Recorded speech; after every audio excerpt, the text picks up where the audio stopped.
senator is recognized. Thank you very much. Today, the University of Tennessee,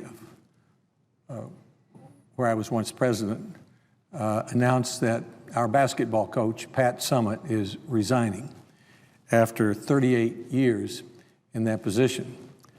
Women's college basketball will never be the same without Pat Summitt, and women's college basketball would not be the same if it weren't for Pat Summitt's 38 years of leadership. There'll be much said about her winning record, and it's an astonishing accomplishment. 1,098 wins in basketball, more than any other coach, man or woman, in the sport. 8 national championships in the Southeastern Conference, 32 Southeastern Conference titles, 31 straight trips to the NCAA tournament. But the statistic that I always valued most, especially when I was president of the university, was that every single one of Pat Summitt's athletes who have completed their eligibility with her have graduated from the University of Tennessee. That's over 38 years. So she has a remarkable record for which we all are very grateful. It's hard for people outside of Tennessee to understand how much Pat Summitt has become a part of the lives of so many citizens in our state.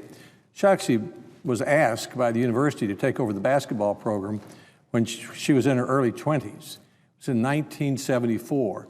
Back then, many women's basketball games were played with 3 women on one end and 3 women on the other end, the offense and the defense. She changed all that in a big-time way.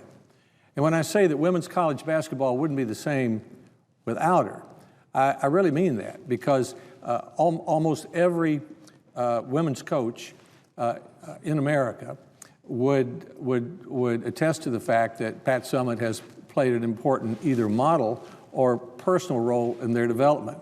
Even before big games, she would have over to her house in Knoxville the opposing team and the opposing coach.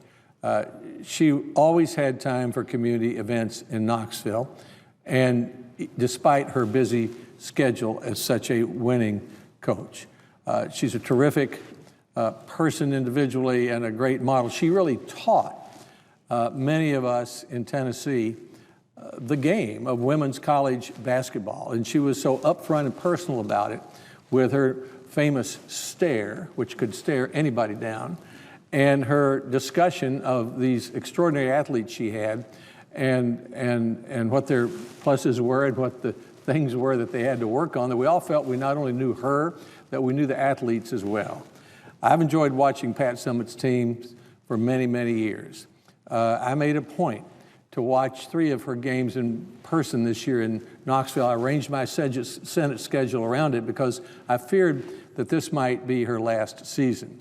She announced last year that she has Alzheimer's disease, and she's now devoting herself to fighting that disease. So I'm sure she'll be as accomplished in some appropriate way in the next stage of her life as she has been in the last 38 years. But I wanted to come to the Senate floor and say, really, on behalf of all the people of our state, that college women's basketball will never be the same without Pat Summitt, and college women's basketball would never be what it is today if it weren't for Pat Summitt. Thank you, Mr. President. I yield the floor.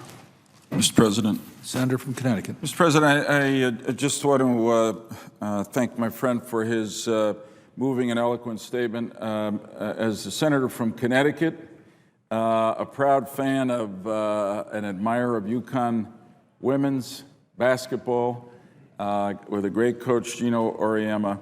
It's probably no one who appreciates someone like Coach Summitt more than those who have competed against her, including Coach Auriemma and the great players in the UConn women's basketball history. So she sets the standard, and she has set the standard, and I join you in your praise of her and with some confidence wishing her well in the future.